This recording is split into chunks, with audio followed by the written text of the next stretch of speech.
Radhe Radhe everyone. आइए जान लेते हैं योग दिवस पर क्या है यूनिवर्स के गाइडेंस। रीडिंग जनरल है, जनरल लीजिएगा।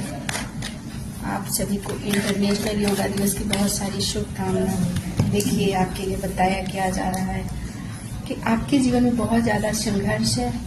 किसी न किसी प्रकार के हार की सामना करना पड़ रहा है, किसी न किसी प्रकार के कोई कॉन्फ्लिक्ट है, आपके साथ लोग दुर्व्यवहार करें, जिसकी वजह से आपको लग रहा है कि मेरा कोई साथ देने वाला नहीं है। बट ऐसा नहीं है, आपके जीवन बदलने वाला है।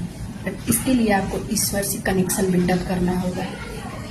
योग के मतलब होता है ध्यान लगाना। तो आप जितना हो सके ईश्वर से कनेक्शन बिल्डअप कीजिए, ध्यान लगाइए।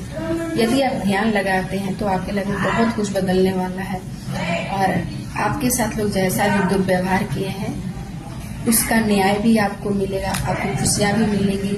आप लाम बीज मंत्र का चैंटिंग भी कर सकते